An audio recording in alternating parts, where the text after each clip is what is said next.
Last lecture में जहाँ तक मुझे ध्यान है मेजरमेंट का हमने ऑर्डर ऑफ मैग्नीट्यूड तक कर लिया था, सिग्निफिकेंट फिगर कर लिया था, मेजरमेंट पूरा कर लिया था। अब हम अगला टॉपिक पढ़ने जा रहे हैं, error analysis.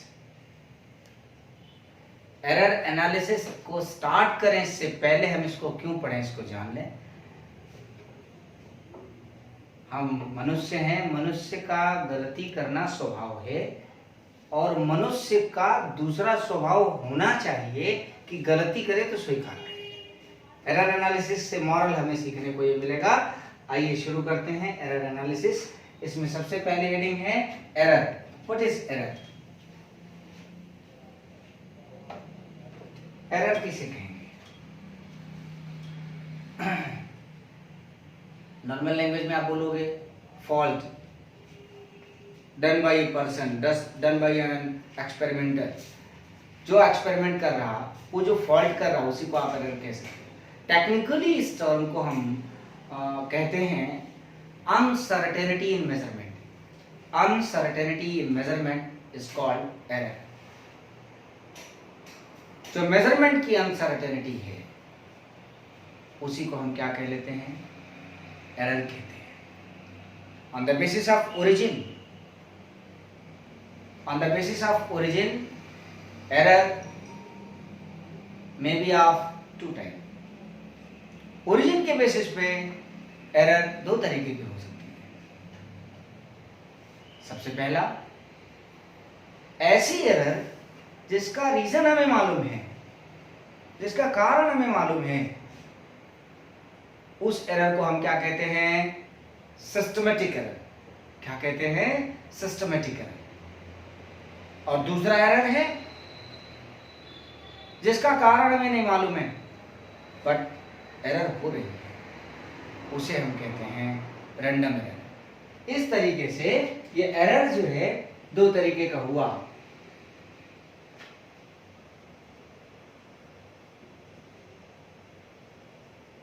Systematic error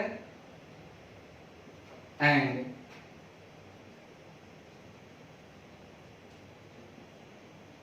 random error. Systematic error, the error whose cause is known, is called systematic error, and random error, the error whose cause is not known, is called random error. But error is there, fault हो रही है, uncertainty है, but we don't know, I don't know what is the actual cause of this error, of this uncertainty. That's why we are saying this is random error. Since its cause is known, since its cause is known, that's why on the basis of cause, this systematic error further categorized in three categories. First one is the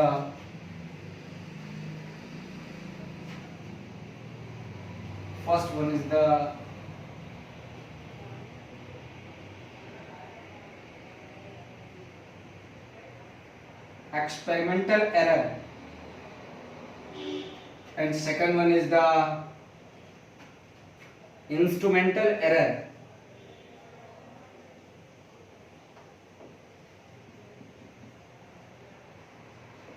and third one is the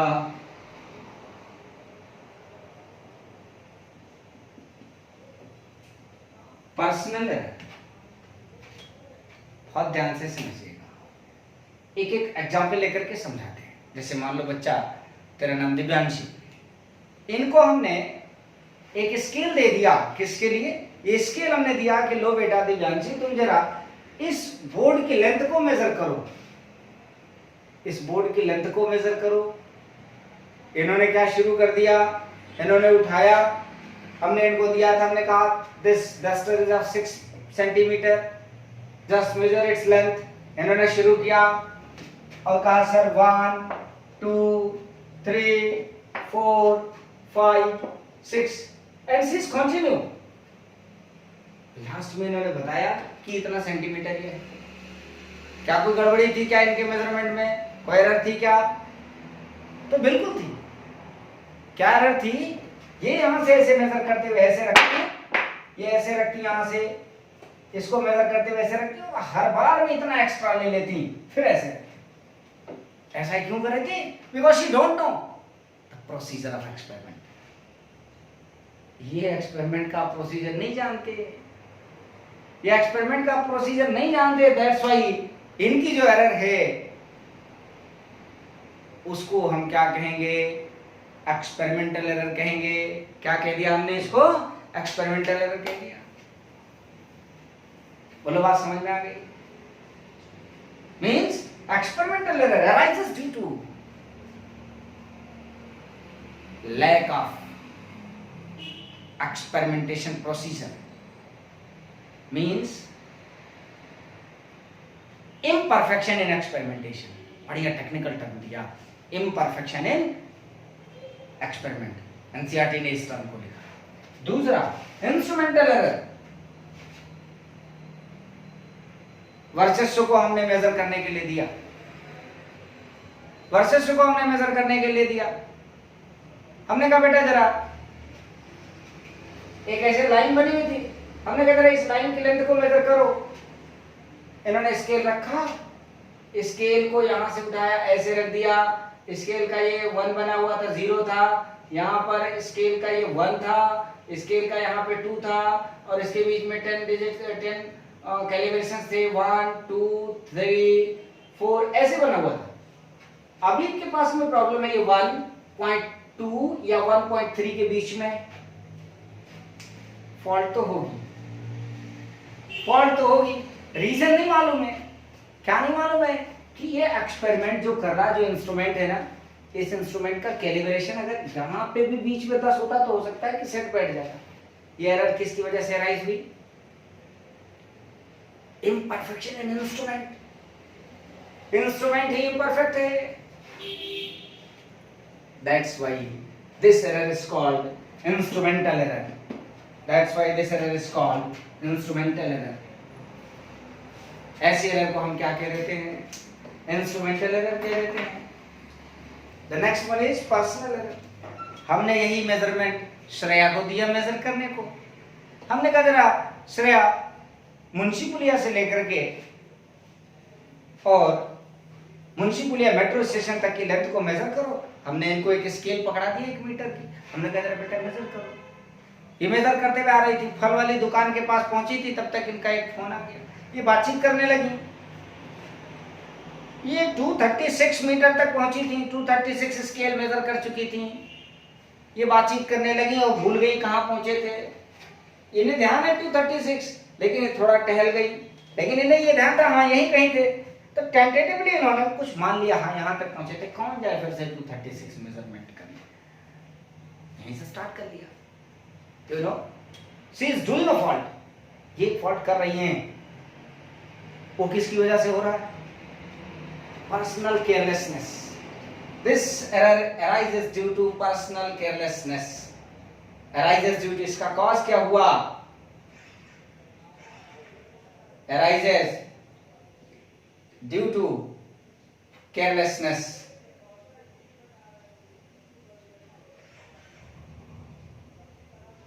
carelessness, और ये arise होती है,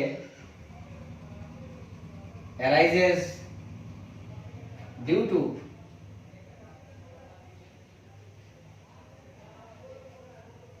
imperfection in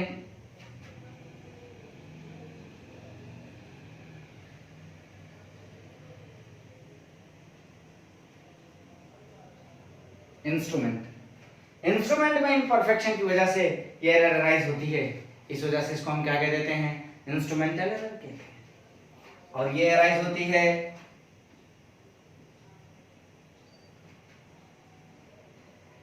arises due to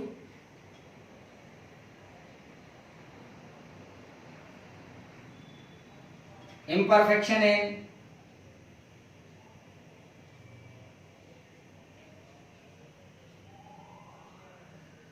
experimentation. This error arises due to imperfection in experimentation, and this error arises due to imperfection in instrument, and this error arises due to personal carelessness. बोले बात समझ में आती कि नहीं आती? हाँ, कौन सा वाला? Random error. रैंडम एरर का कॉज नहीं मालूम है, रैंडम एरर का कॉज नहीं मालूम है, क्यों हुआ, कैसे हुआ, हो गया, बस गलती से गलती हो गई, नहीं मालूम, बस एरर हो गई। ऐसे एरर को हम क्या कह देते हैं? रैंडम एरर कह देते हैं। रैंडम एरर और सिस्टमैटिक एरर में एक और चीज विशेष ध्यान रखने वाली है, वो ये कि जो रैंडम एरर है, it can be minimise, it can be minimized by practice, and systematic error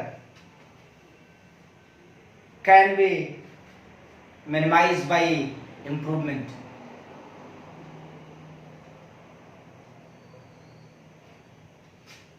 experiment करना नहीं जानते थे, सिखा देंगे।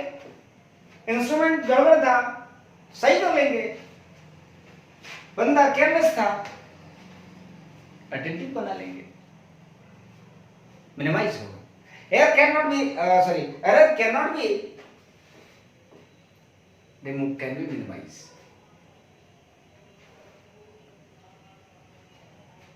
मनुष्य गलती करता है, हमें एक्सेप्ट करना है।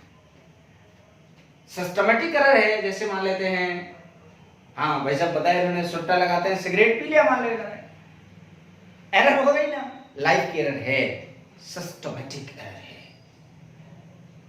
भाई साहब मूवी देखने जाते हैं, हाँ जाते हैं, बिल्कुल जाते हैं, एरर है।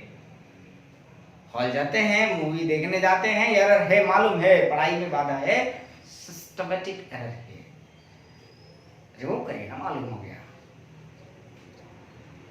रैंडम एरर, आदत बन गई, बिना जाने किसी को गाली दे दिया, गलती से निकल गया ना। आगे बढ़िए, नेक्स्ट टॉपिक है least count.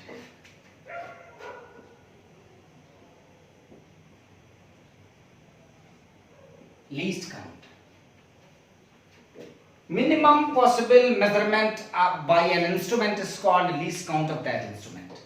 Minimum possible measurement, किसी भी इंस्ट्रूमेंट से जितना सबसे छोटा हम मेजर कर सकते हैं, उस सबसे छोटे पॉसिबल मेजरमेंट की वैल्यू को हम क्या कहते हैं? उस इंस्ट्रूमेंट का लीस्ट काउंट कहते हैं। उससे छोटा उस इंस्ट्रूमेंट से हम मेजर नहीं कर सकते, वो उसका क्या होगा? लीस्ट काउंट होगा। For example, ordinary scale, metre scale, ordinary metre scale, या जो हम ज्योमेट्री बॉक्स में रखते हैं स्केल, ये भी ऑर्डिनरी स्केल है। इन शॉर्ट इसको ऑर्नी स्केल बोलते हैं, ऑर्नी स्केल। ऑर्डिनरी स्केल का मेजरमेंट का जो सबसे छोटा पॉसिबल वैल्यू है वो क्या है? 0.1 सेंटीमीटर। तो नॉर्मल मीटर स्केल के लिए, मीटर स्केल का जो लीस्ट काउंट है वो 0.1 सेंटीमीटर है। इससे और ज्यादा रेजोल्यूशन के लिए वर्नियर कैलिपर्स,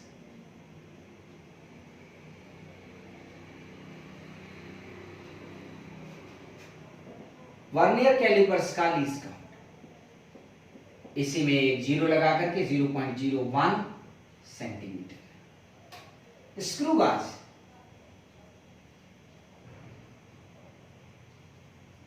इसका लीस्ट काउंट 0.001 सेंटीमीटर, 0.001 सेंटीमीटर। बोले बात समझ में आई कि नहीं आई? ऐसे ढेर सारे इंस्ट्रूमेंट का। नॉर्मल हमारी जो हैंड क्लॉक होती है, हैंड क्लॉक का मतलब घड़ी वो वाली जो इसमें सुई लगी, सुई वाली घड़ी, हैंड क्लॉक, 3 सुई वाली, 3 हैंड क्लॉक, 3 सुइयों वाली घड़ी, जिसमें minute hand, second hand and hour hand, तीनों हैंड होती हैं। ऐसी वॉच का, ऐसी क्लॉक का लीस्ट काउंट कितना? 1 सेकेंड। ऐसी क्लॉक का लीस्ट काउंट कितना? 1 सेकेंड। तो हम लिखेंगे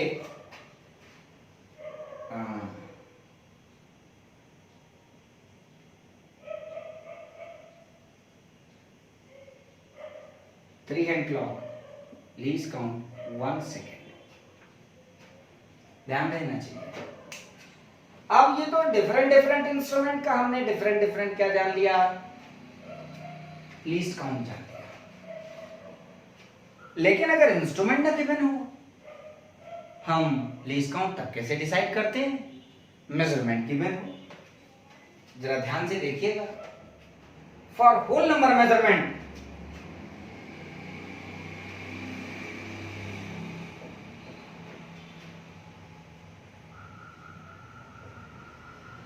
for whole number measurement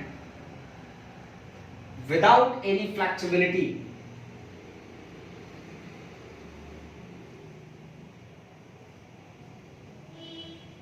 without any flexibility,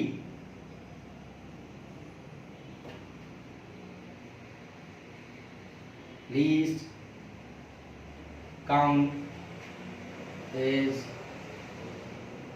always 1। कुछ नहीं गिवन है, सीधा सीधा मेजरमेंट गिवन है। मान लो लिखा है 143, बड़ा प्यारा नंबर है, ध्यान रखिएगा। हैं? अरे भाई, उसका उल्टा भी होता है यही, ध्यान रखिएगा। उसमें भी यही रहता है, इतने इतने लेटर होते हैं, मीनिंग उल्टा हो जाता है। हाँ, 143, इसका लीस्ट काउंट कितना, कुछ नहीं गिवन है, इसलिए इसका लीस्ट काउंट कितना, 1। दूसरा, इसके जवाब में भी, हाँ बिल्कुल, इसका जवाब में भी देख लेते हैं।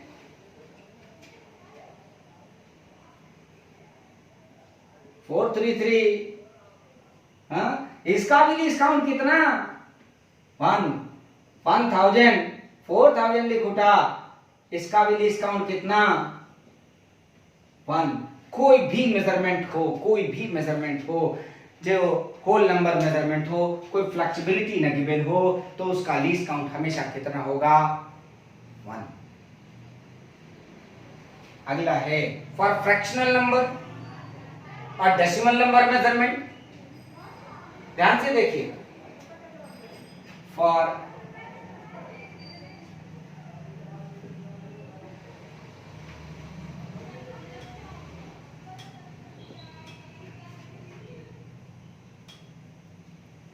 फ्रैक्शनल नंबर मेजरमेंट, और ध्यान से, मान लो लिखा हुआ 48.0083, इसका लीस्ट काउंट लिखने के लिए लास्ट वाली डिजिट के नीचे 1 लिख दीजिए, डेसिमल के नीचे डेसिमल लिख दीजिए, बाकी सारे डिजिट्स के नीचे 0 लिख दीजिए। ये जो आया, ये इसका लीस्ट काउंट हो गया। इतना मीटर था तो ये इसका लीस्ट काउंट इतना मीटर हो गया। एक दूसरा एग्जांपल लेकर के समझाने की कोशिश करता हूं। हाँ देखो, इनको 143 से बहुत, मतलब 143 से इनको 143 हो गया, 143 से इनको 143 हो गया, 143.433। इसका लीस्ट काउंट कितना हो गया, डेसिमल के नीचे डेसिमल, लास्ट वाले डिजिट के नीचे 1, बाकी सब के नीचे 0। इतना ये मीटर था, ये भी इतना मीटर हो गया। मुझे लगता है कि ये लीस्ट काउंट सबको समझ में आ गया होगा। And if flexibility is given, if flexibility is given, if flexibility is given, then least count is equal to the given flexibility. Means example के तौर पे लिखा हुआ 248 प्लस माइनस 2 मीटर, इसका लीस्ट काउंट कितना हो जाएगा, 2।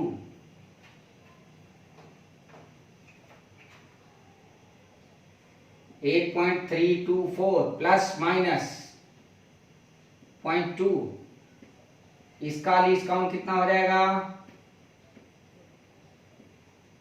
0.2। ध्यान रखिएगा, कई बार ऐसे पूछ लेते हैं, which of the following measurement is possible, कौन सा मेजरमेंट पॉसिबल है? तो जो सर्टेन वैल्यू होती है मेजरमेंट की, that must be the integral multiple of flexibility और अनसर्टेन डिजिट। ये अनसर्टेनिटी है ना, और ये सर्टेन डिजिट, इससे ये जो सर्टेन डिजिट है, it must be the integral multiple of this. मतलब क्या हुआ, इस नंबर को इससे डिवाइड करें तो होल नंबर आना चाहिए। फॉर एग्जाम्पल, जैसे मैंने कहा 433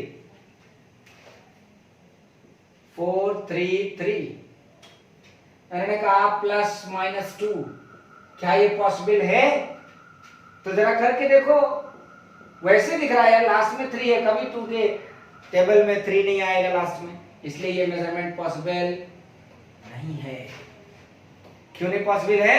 बिकॉज 2 को मेजर करते हुए, 2 मेजर करते हुए कभी भी हम 433 पे नहीं पहुंच सकते। ध्यान आ रहा होगा इसका मतलब। 4 डिजिट, 3 डिजिट, 3 डिजिट पकड़ तो लिए होंगे। हाँ, 433 कभी 2 में डिवाइड नहीं हो सकता। ऐसी हमें बहुत ढेर सारे एग्जांपल्स करने रहेंगे, देखने रहेंगे। मान लो आपने कहा कि 148932 plus minus 5, is it possible? Finally not possible. ऐसा कोई भी मेजरमेंट पॉसिबल नहीं होगा जिसका सर्टेन वैल्यू या मेजरमेंट की जो ओरिजिनल वैल्यू है वो फ्लेक्सिबल वैल्यू का इंटीग्रल मल्टीपल न हो। मुझे लगता है कि मैं अपनी बात को आपके पास तक पहुंचा पा रहा हूं और आपको समझ में भी आ रहा हूं। It is all about your least count. दूसरा टॉपिक, एरर। हमने पढ़ा on the basis of origin, 2 तरीके का था, सिस्टमैटिक, रैंडम। अब फिर से पढ़ने जा रहे हैं error on the basis of calculation. Calculation के लिए एरर बहुत तरीके की होती है। सबसे पहला least count error.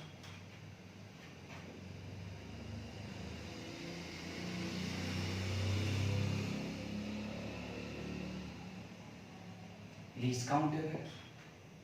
When error numerically equal to the when error numerically equal to least count of the instrument, then it is called least count error. दूसरा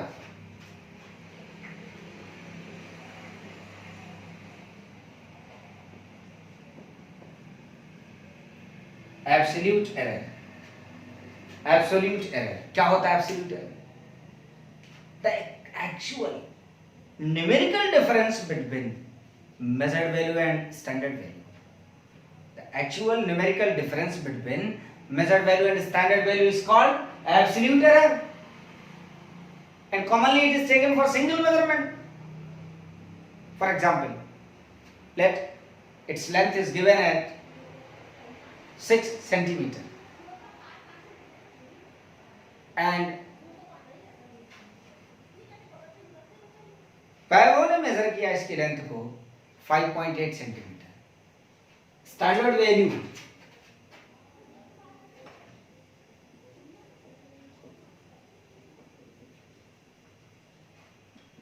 6 centimetre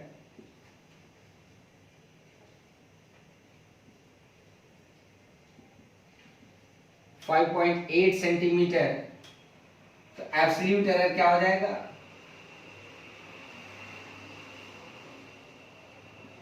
Absolute error is equals to standard value difference measured value. Absolute error is equals to क्या हो गया? Standard value difference measured value. मुझे लगता है कि ठीक लग रहा होगा। तो यहाँ पे कितना आ गया? इसका एब्सोल्यूट एरर कितना आ गया 0.2 सेंटीमीटर। दूसरा है एब्सोल्यूट मीन एरर।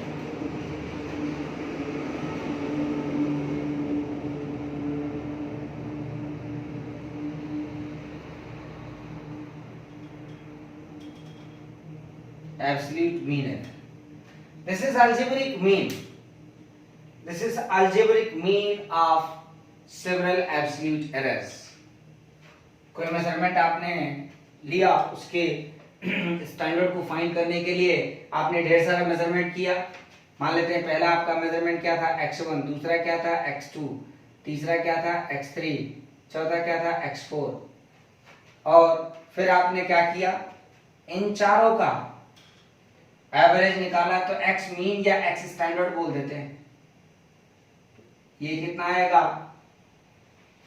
ये कितना आएगा x1 plus x2 plus x3 plus x4 upon 4। ये तो हो गया क्या स्टैंडर्ड वेव। ये आ गया x, ऐसे कह दे ताकि देखने में ठीक लगे, स्टैंडर्ड। अब क्या हुआ, delta x1 is equals to x minus x1, delta x2 is equals to x minus x3, delta x3 is equals to x2, delta x3 is equals to x minus x3, delta x4 is equals to x minus x4। और अब इन सब में जो error होने वाली error आई वो delta x1, delta x2, delta x3, delta x4, ये सब क्या है, एब्सोल्यूट एरर्स हैं। इन सब का algebraic mean absolute mean error होगा।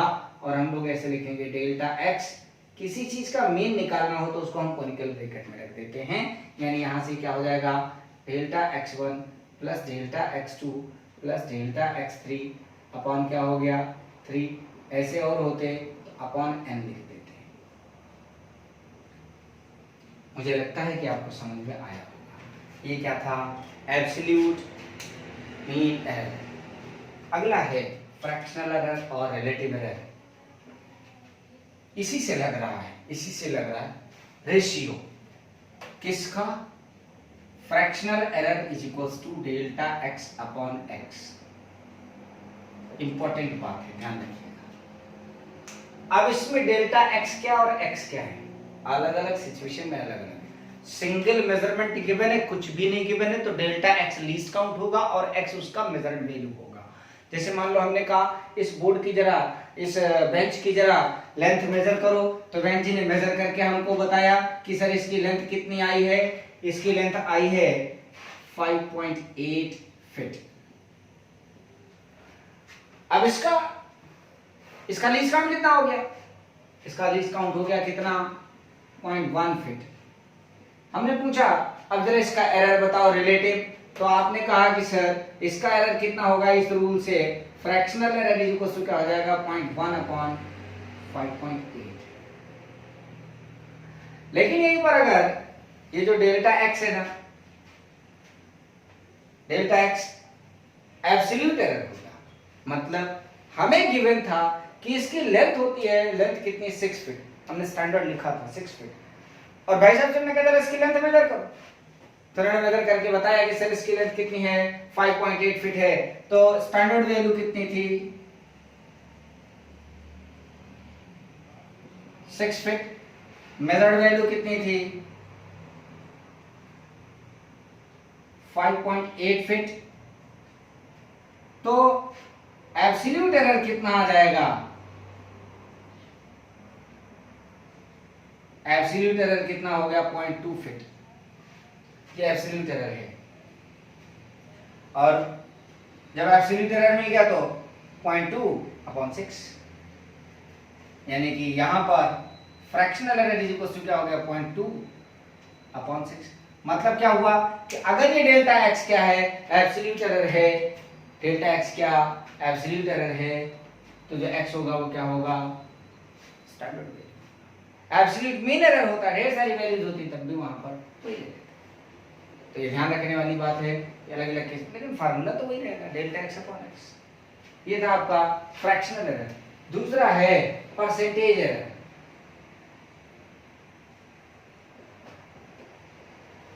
परसेंटेज एरर कुछ नहीं कहना है। Percentage error is equals to fractional error into 100। मतलब क्या हो गया, delta x upon x into 100। Delta x upon x into 100। Percentage error क्या होता, delta x upon x into 100 multiply कर लीजिए। अगला टॉपिक है मैथमेटिक्स ऑफ एरर। एक लाइन बहुत दिमाग में 5 बार बैठा करके, बोल करके, लिख करके, जैसे मन चाहे वैसे करिए, दिमाग में बैठाइए। Error is always additive. Error is always additive. 5 बार बोलिए, error is always additive. Error हमेशा जुड़ती है। हमने कहा, जरा इनसे कहा, बहन जी जरा मेजर करो, इस व्हाइट बोर्ड की लेंथ मेजर करो। इन्होंने मेजर किया, हमने कहा भाई साहब जरा एरर कैलकुलेट करो। इन्होंने कहा sir 2% she have done error of 2%। हमने इनसे कहा जरा इस लेंथ को मेजर करो। इन्होंने मेजर किया, इन्होंने बताया कि sir I have measured this value. हमने बहन जी से कहा जरा इनके मेजरमेंट में एरर कैलकुलेट करो। इन्होंने कहा sir he is doing 4% error. हमने पूछा बताओ इस बोर्ड की लेंथ को मेजर करने में 2% की एरर, इसकी विड्थ को मेजर करने में 4% की एरर। हमने पूछा बताओ टोटल बोर्ड की एरिया को मेजर करने में कितना एरर होगा। तो एरर कितना होगा, 4% प्लस 2% यानी 6% होगा। 4 to 8% नहीं होगा। Error is always additive. Error हमेशा जुड़ता है। एरर हमेशा जुड़ता है। बात ध्यान में आ गई होगी। अब जैसे मान लेते हैं कोई एक क्वांटिटी गिवन है, कोई क्वांटिटी गिवन है, ऐसे गिवन है quantity z is equals to a to the power r, b से ले लें p a to the power p and b to the power q and upon c to the power r, ऐसे given है, quantity है। हमने पूछा बताओ z में एरर कितना होगा। तो आपने कहा साहब delta z upon z into 100, this is percentage error of z। हमने पूछा बताओ a में परसेंटेज कितना होगा, परसेंटेज एरर कितना होगा। तो आपने कहा साहब percentage error of a is equals to p times of delta a upon a into 100। हमने पूछा कि जरा बताओ b में कितना होगा। तो percentage error of b is equals to q और delta b upon b into 100। फिर हमने कहा c में बताओ। तो आपने कहा percentage error in c equals to r delta c upon c into 100। बोलो बात समझ में आ गई होगी, ऐसा मुझे लगता है। और इसके बाद फिर अब हमने कहा जरा टोटल परसेंटेज एरर बताओ। तो आपने कहा sir percentage error in z is equals to delta z upon z into 100। This is equals to p delta a upon a into 100 plus q delta b upon b into 100 plus r delta c upon c into 100। Error is always additive. Error is always additive. इसके लिए हम लोगों ने error जाना। मान लो कोई quantity है c और वो क्वांटिटी c इक्वल्स टू क्या है, a प्लस b। तब इसमें एरर कैसे निकालेंगे, इसमें भी ऐसे निकालेंगे। Delta c is equals to delta a plus delta b। जितना एरर होगा a और b का, वो टोटल एरर c का हो जाएगा। अगर कोई इक्वेशन गिवन है किसमें रेसिप्रोकल समेशन में कोई क्वांटिटी है, जैसे मान लेते हैं एग्जांपल के तौर पर 1 upon x is equals to, हम लोगों को गिवन था 1 upon x1 plus 1 upon x2 plus 1 upon x3 and so on. हमने कहा जरा इसमें बताओ एरर कैसे निकालेंगे। तो आपने कहा सर डेल्टा x अपॉन क्या हो जाएगा x square, this is equals to delta x1 upon x1 square plus delta x2 upon x2 square and dash dash dash, या और बढ़ा दीजिए plus delta x3 upon x3 square dash dash dash. मुझे लगता है कि समझ में आ गया होगा। ये था आपका क्या, एरर एनालिसिस। अब ध्यान से समझिएगा, हमने पूरा पढ़ लिया है एरर एनालिसिस।